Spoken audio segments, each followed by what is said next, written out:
سبحان اللہ وبحمدہ سبحان اللہ العظیم سبحان اللہ وبحمدہ سبحان اللہ العظیم سبحان اللہ وبحمدہ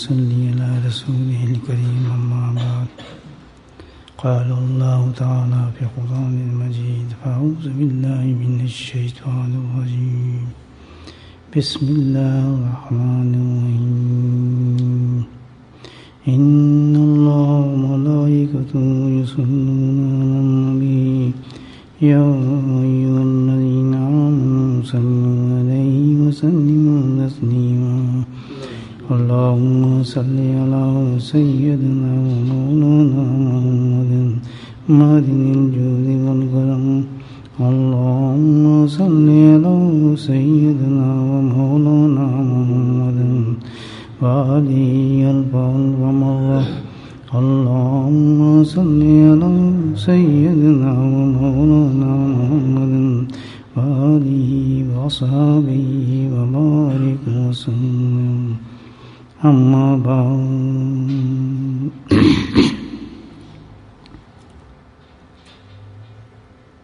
حدیث میں ایک بہت ہی مشہور اور معروف نبی کریم صلی اللہ علیہ وسلم کی دعا ہے. یہ خطبہ حدیث کے اندر موجود ہے. یہ وہ دعا ہے جو نبی کریم صلی اللہ علیہ وسلم نے اپنے بہت ہی محبوب اور پیارے صحابی حضرت معاذ رضی اللہ تعالیٰ عنہ کو تعلیم فرمائی تھی. آپ صلی اللہ علیہ وسلم کا یہی معمول تھا کہ سلام پھیرنے کے بعد آپ اس دعا کو اکثر اوقات پڑھتے تھے. اور آپ بھی ماشاءاللہ سب حضرات پڑھتے ہیں. بہت ہی معروف دعا ہے. اللہم اعنا علی ذکرک و شکرک و حسن عبادتک. تو یہ دعا ہے. دعا حقیقت میں کیا ہے؟ یہ میسج ہے، پیغام ہوتا ہے کہ اس میں بتایا جا رہا ہے دعا کے اندر کہ بھئی یہ عمل کریں، یعنی اس میں عمل کی ترغیب ہے. اور جب انسان عمل کے لیے دعا کرتا ہے، یعنی جب تک آدمی کوئی اسباب سب اختیار نہیں کرے گا تو اس وقت تک دعا کیا کرنی. یہ عالم سب اسباب ہے. ہر کام کو پہلے کیا جاتا ہے، کرنے کے بعد پھر اللہ سے دعا کی جاتی ہے تاکہ اس کام کے اندر مزید اللہ پاک ترقی عطا فرمائے. تو دعاؤں کا بھی یہی رنگ ہے کہ بھی دعا جب انسان کرتا ہے تو پہلے اس عمل کو اختیار کرتا ہے، عمل کو اختیار کرے اور پھر دعا کا اہتمام کرے، اللہ سے اعانت اور اس کی مدد مانگے. یہی دنیا کے ہر کام کا معاملہ ہے. اب دکان تو ہم کھولیں نا اور ہم دعا مانگتے ہیں اللہ تعالیٰ رزق بڑھا دے، میری دکان چلا دے، تو دکان ہے ہی نہیں. تو سبب کے خلاف بات ہے. دیکھیے کہ مشہور بات ہے، کسی بزرگ کے پاس ایک شخص آتے تھے، اب آ کے حضرت دعا فرمائے، بچوں کا بڑا شوق ہے، اللہ تعالیٰ کو مجھے اولاد نرین عطا فرمائے. تو حضرت دعا فرما دیتے تھے. ان کا معمول تھا تو پھر دعا مانگتے. کافی عرصہ ہو گیا تو ایک دن حضرت نے پوچھ ہی لیا، خیال ہے کہ اتنی دعا ہم کر رہے ہیں، اس کی دعا قبول کیوں نہیں ہو رہی، کیا وجہ سے اٹک کہاں رہے. تو آپ نے پوچھ لیا اس سے کہ بھئی آپ کی شادی کو کتنا عرصہ ہوا؟ کہتے ہیں شادی تو حضرت نہیں کی ابھی تک، لیکن بچوں کا بہت شوق ہے. تو ہمیں جنت کا بہت شوق ہے نا، کسی بزرگ بننے کا بڑا شوق ہے. سوئیں تو ہمیں کوئی کرامات ہو جائے، کوئی خواب نظر آ جائے. ہر آدمی کو خواہش ہے کہ نبی کی زیارت بھی ہو. کس کا شوق نہیں؟ مدینہ منور کی زیارت ہو، طواف کر رہا ہوں تو زیارت ہو رہی ہو، نیک خیالات آ رہے ہیں دل میں. بڑے بڑے شوق ہیں ہمارے. شوق تو پھر ویسے ہی ہیں جیسے اس آدمی کا تھا. عمل کی ضرورت ہے نا بھائی ان چیزوں کے لیے. جب تک انسان عمل نہیں اختیار کرے گا تو شوق کیسے پورے ہو جائیں گے؟ دنیا سبب پورا نہیں ہوتے کیونکہ عالم اسباب ہے، اس کے لیے تو ہمیں کرنا پڑتا ہے سب ہر کام کے لیے.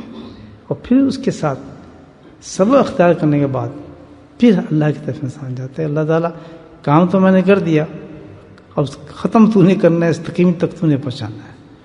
یہ تو میرا کام تھا، میں نے یہاں کر دیا، میں نے جو کوشش کر سکتا تھا میں نے کی ہے. پھر اللہ سے ہاتھ اٹھاتے ہیں اللہ پاک میرے اس کام کو آسان کر دے. یہ اللہم اعنا علی ذکری کا اور شکری کا حسن عبادت. اللہ کے نبی صلی اللہ علیہ وسلم فرماتے ہیں ذکر کے بارے میں فرمایا 3 مقامات فرمایا اللہ کے نبی نے. کتنی اہم دعا ہوگی آپ یہ سوچیں کہ ایک صحابی کو تلقین فرما دیں، خود اس پر بہت سخت معمول احادیث میں اس کا ذکر. تو آپ مجھے بتائیں کہ کتنا اہم پیغام ہے اسلام کا جو اللہ کے نبی سے ہمیں بار بار یاد کرا رہے ہیں دعا کرنے کے بعد. ہر دعا کے بعد یہ دعا کرتے ہیں تو ہم بس کو دعا بنا لیں، یہ تو عجیب بات ہے. دعا کے نہ ذکر ہو نہ اگلے معاملات ہوں، بس دعا کیے جا رہے ہیں.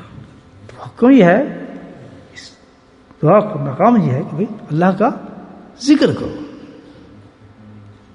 تلقین کیا جائے کہ اللہ کا ذکر کرو. کتنی بڑی چیز ہوگی اللہ کا ذکر، جو اس کا اتنا بڑا اللہ کے نبی سے ارشاد فرمایا تم کرو. پھر شکر بتایا کہ یہ ذکر جو ہے جب انسان شرائط کے ساتھ اللہ کا ذکر کرتا ہے. یاد رکھیں ہر چیز کی شرائط، جیسے آپ نماز پڑھنے ہیں، نماز کی شرط ہے نا، وضو کرو بھائی، پھر شرط ہے پاک کپڑے ہوں، پھر ہمارا قبلے کی طرف منہ ہو. یہ ساری شرائط ہیں جو بھی ہیں، آپ جانتے ہیں نماز کی. یہ ساری چیزیں کچھ بھی نہ ہو آ کے نماز نیت کر کے کھڑے ہو جائے، نماز تو نہ ہوئی نا. اسی طرح ہر عبادت کی شرط ہے، شرائط ہے. یہ اللہ کا ذکر جو ہے یہ اتنی بڑی عبادت ہے، اس کی بھی تو کچھ شرط ہے نا جو انسان جس کے ساتھ کرے. ہو سکتا ہی نہیں کہ انسان اس شرائط کے مطابق اس عبادت کو کرے جس کا حکم آیا ہے، جس کا ارشاد نبی صلی اللہ علیہ وسلم ہے، اس میں تاثر نہ ہو، اثرات موجود نہ ہو. یہ کیسے ہو سکتا ہے؟ وجہ اس میں یہ ہے کہ ہم شرط کو پورا نہیں کرتے. اب ذکر اتنی بڑی چیز ہے کہ ذکر تم کرتے ہیں ٹھیک ہے، لیکن آپ یہ دیکھیں گے پراپر ذکر کیا جاتا ہے. اس سے پہلے آپ کسی بزرگ کے پاس ہیں تو ذکر سے پہلے توبہ کرائی جاتی ہے. کرائی جاتی ہے توبہ. کیوں؟ اس لیے کہ توبہ کرتا ہے آدمی اللہ کے حضور میں کہ اللہ تعالیٰ سب سے پہلے اپنے گناہوں کی معافی مانگتا ہے اللہ تعالیٰ سے، پھر اللہ سے ان وعدوں کی وعدے فرماتا ہے کہ اللہ تعالیٰ میں مکمل طور پر گناہوں سے اجتناب کروں گا، حلال حرام کی تمیز کروں گا، عبادت کو تیری شریعت کے مطابق ادا کروں گا، حقوق سارے ادا کروں گا. یہ وعدہ کرتے ہیں نا توبہ میں آدمی کہ بھائی ہم نے یہ کرنا ہے. اللہ سے توبہ کر رہے ہیں کہ اللہ تعالیٰ سب سے جو افضل چیز ہے اس میں توبہ کے اندر ہم کرتے ہیں وہ رزق حلال ہے، سب سے بڑی چیز، کہ خون سے چلتا ہے تعلق. تو جب انسان توبہ کرتا ہے اور اس سے شوق پیدا ہوتا ہے کہ اللہ کا ذکر سیکھوں، تو کسی اللہ والے کے پاس جاتے ہیں، کسی بزرگ کے پاس جاتے ہیں تو وہ کہتا ہے پھر توبہ کرو، پہلے رزق حلال ہوگا، عبادت تمہاری صحیح ہوگی، حرام حلال سے بچو گے، اور جناب اللہ شریعت کے مطابق تمہاری زندگی ہوگی، لوگوں کو حقوق ادا کرو گے. اس کا وعدہ کریں اللہ تعالیٰ سے.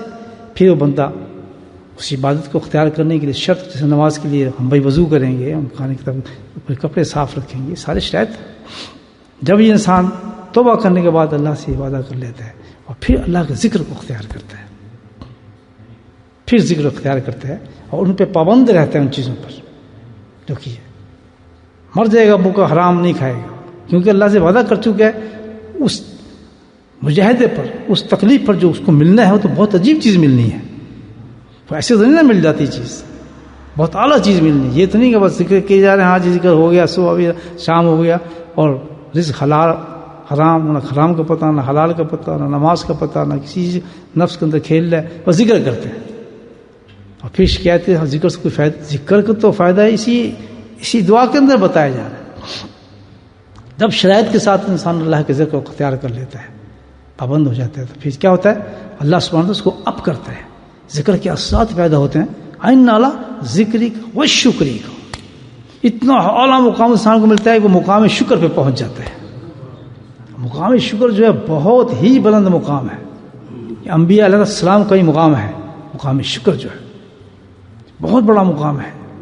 یہ شان ہے کس کی؟ انبیاء کی شان ہے شکر کے مقام پر.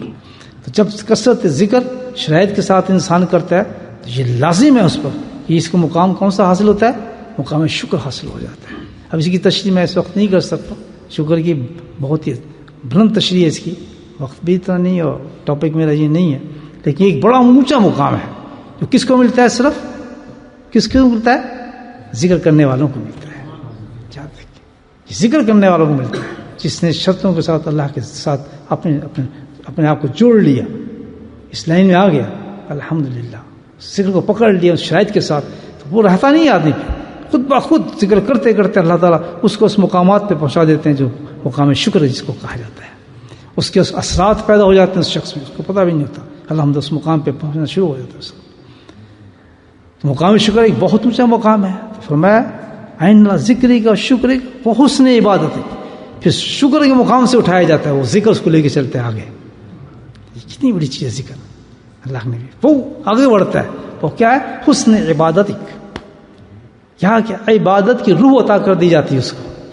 یہ جو ہم نماز پڑھتے ہیں اس کی حقیقت آئے گی، جو روزہ رکھتے ہیں اس کی حقیقت ادا کر دی جائے گی. یہ تو صورت ہے نا ابھی، لیکن اس کی حقیقت تک پہنچ جاتا ہے. تلاوت قرآن کی حقیقت پہ پہنچتا ہے. قرآن کی جب تلاوت کرتا ہے اس کی حقیقت کو پاتا ہے.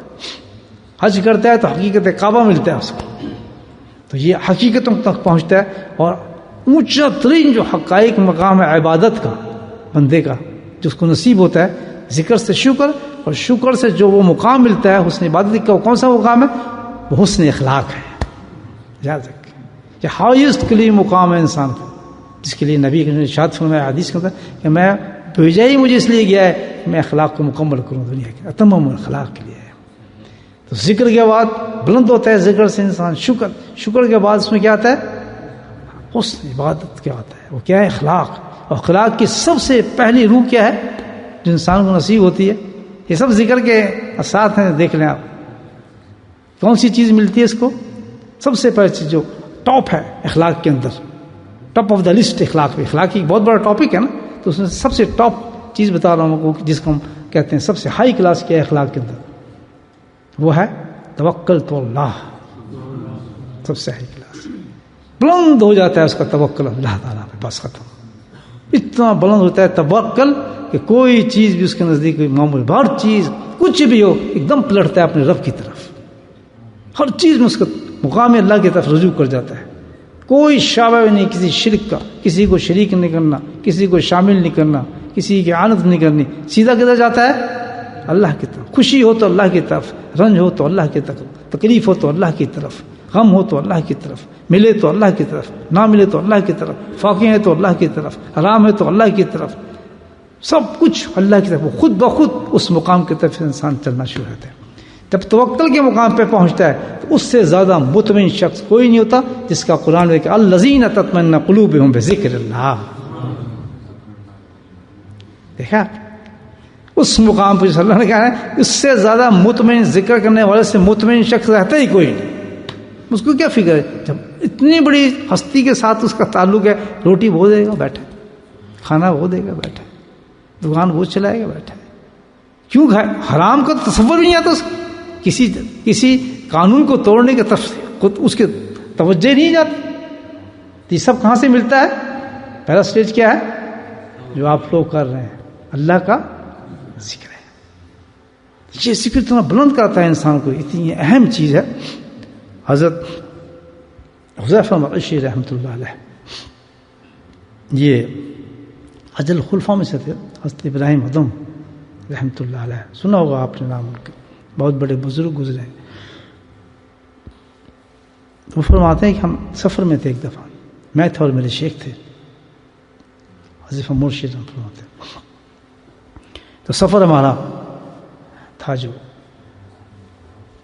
ادھر تھا، حج کی طرف جا رہے تھے یا عمرے کی طرف جا رہے تھے، مکہ مکرمہ کی طرف ہمارا سفر تھا. تو چلتے رہے، چلتے چلتے ہم کوفہ کے ایک ایسے مقام پہ پہنچے جو ویران قسم کا مقام تھا. اسے ایک مسجد تھی، اور اتنے سفر کر کر کے حال ہمارا یہ ہو گیا تھا کہ بہت تھک گئے، اور تھکنے کے ساتھ فاقہ، کھانے پینے کچھ بھی نہیں. مسجد تھی ایک ویران سی، وہاں رک گئے. تو میرا بھی بڑا حال خراب تھا، حضرت بھی بھوکے تھے، فاقے سے تھے، کوئی کھانا وانا کچھ بھی نہیں. تو اسے بہت حالت غیر ہوگی تو حضرت نے ایک پرچہ نکالا، وہ لکھتے ہیں، پرچہ نکال کے اس میں لکھا بسم اللہ الرحمن الرحیم، اور لکھا کہ اللہ میں تیرا ذاکر ہوں، شاکر ہوں، اور حسن عبادت مقام پر ہوں، یعنی توکل پر ہوں، ذاکر ہوں، شاکر ہوں اور متوکل ہوں، تو چوتھا کام تیرا ہے۔ سبحان اللہ، کہتا ہے چوتھا کام تیرا ہے، وہ کون سا ہے کہ پھر تو ضامن ہے میرا، اس پہ لکھ دیا ضامن کون ہوا، تو ہی ہے پھر ضامن میرا۔ اور یہ پرچہ بند کر کے حذیفہ مرشی فرماتے ہیں کہ مجھے دیا کہ یہ پرچہ لے جا، ادھر ادھر نہیں دیکھنا، اور بالکل غیر اللہ کی طرف تیرا خیال ہی نہ ہو، کسی کی طرف خیال نہ ہو، کسی غیر اللہ کی طرف سمت بھی نہ دی جائے، صرف اللہ کی طرف۔ اور یہ پرچہ میرا لے جا، جو بھی پہلا شخص تجھے ملے، لنگڑا ہو، لولا ہو، اندھا ہو، جو کس حالت میں بھی ہے، پرچہ اس کو یہ پکڑا دینا میرا۔ سب اختیار کیا نا انہوں نے، دیکھیں، لیکن پہلے کہہ دیا کہ متوکل ہوں لیکن ضامن تو تو ہے نا، پکڑا دیا۔ وہ بیچارے پکڑا چل پڑے، مرید تھے۔ کہتا ہے میں جب پہلے سفر چلتا رہا تو ایک شخص کو دیکھا جو خچر پہ آ رہا تھا، خچر سمجھتے ہیں نا، گدھا، تو میں نے کہا بس یہ پہلا آدمی مل گیا، اور میں پرچہ لیا، میں میرے حضرت نے دیا، اب اس کو کیا پتا کون حضرت ہے، ان کو کون ہے، پرچہ دیا، پرچہ کھولا تو وہ رونے لگا، بے تاش اس پہ گریہ تاری ہو گیا۔ وہ کہنے کی یہ لکھنے والا آدمی کا ہے جس نے کتب کی ہے، اس میں وہ تو فلاں مسجد میں بیٹھے ہیں۔ اچھا، اس نے فوراً اپنا گدی سے اترا، بیگ کھولا اور ایک تھیلی دے دی جس میں 600 اشرفیاں تھیں، کہتا جی ان کو دے دے، ٹھیک ہے الحمدللہ۔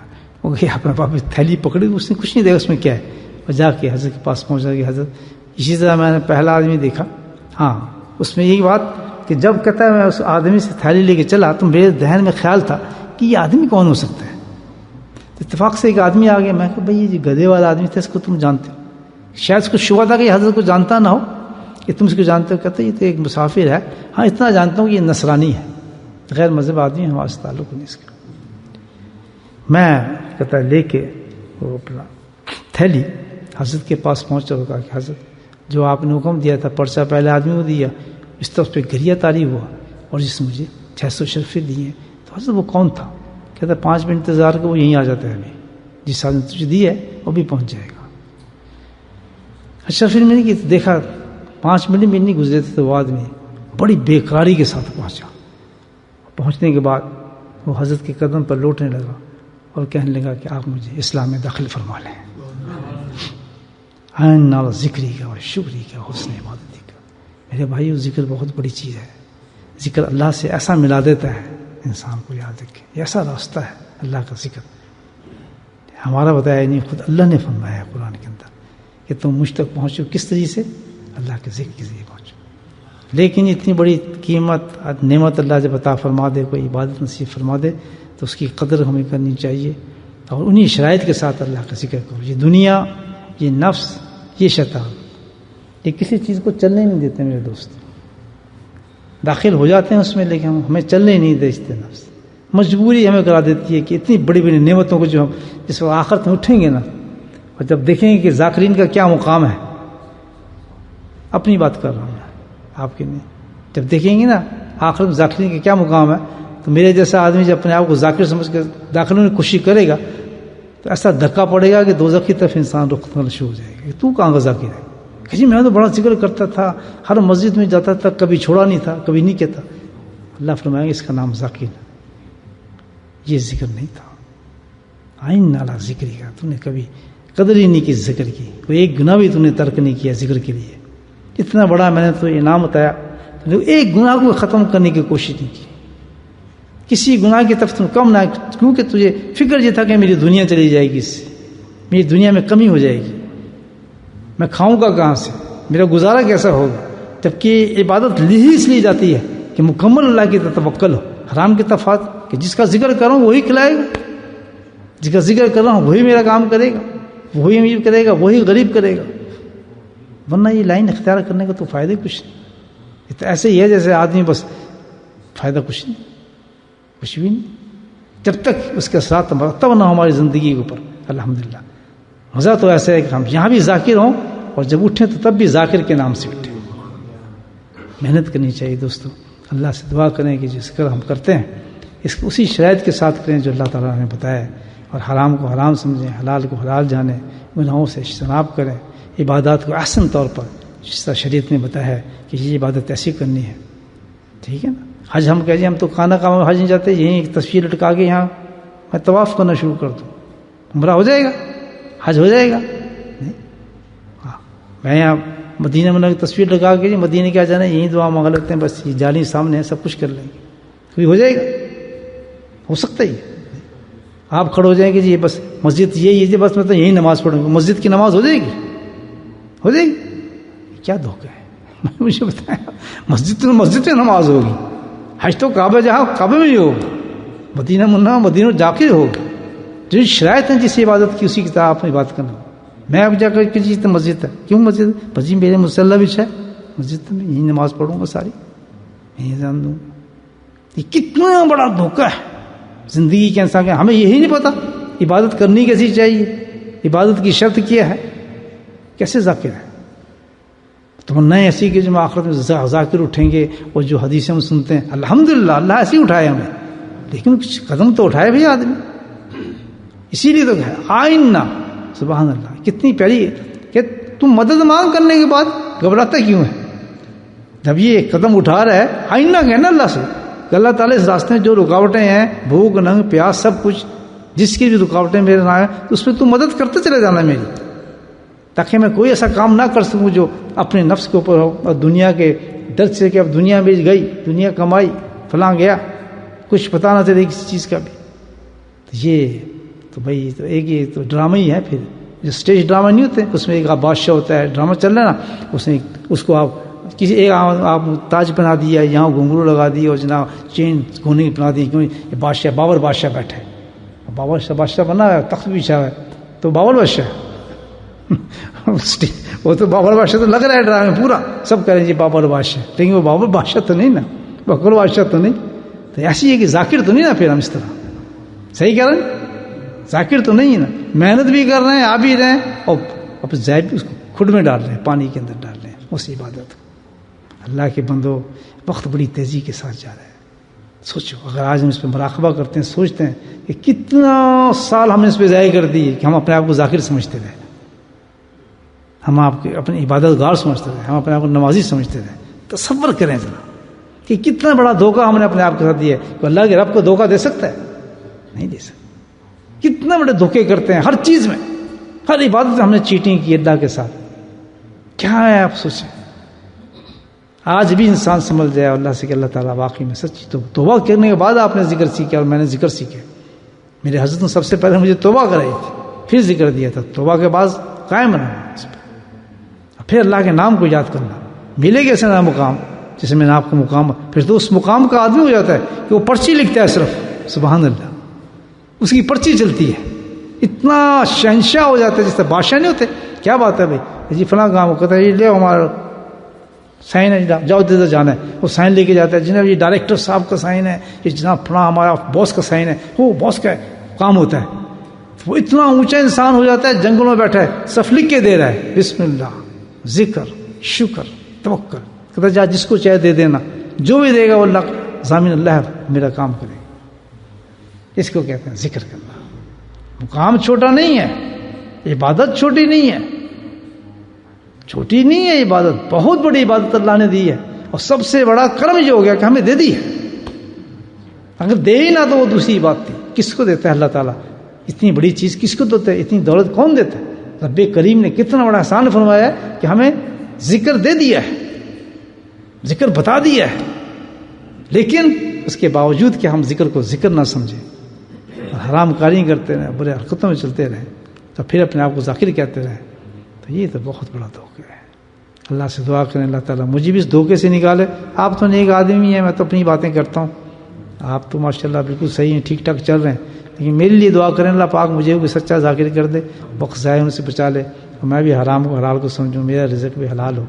تو آپ تو ماشاءاللہ نیک آدمی ہیں, ٹھیک ٹھاک ہیں, آپ کے درجات بلند ہو رہے ہیں. میرے لیے کچھ دعا کریں اللہ تعالیٰ بڑھاپے میں کوئی فرق پیدا کرے ہماری زندگی کے اندر.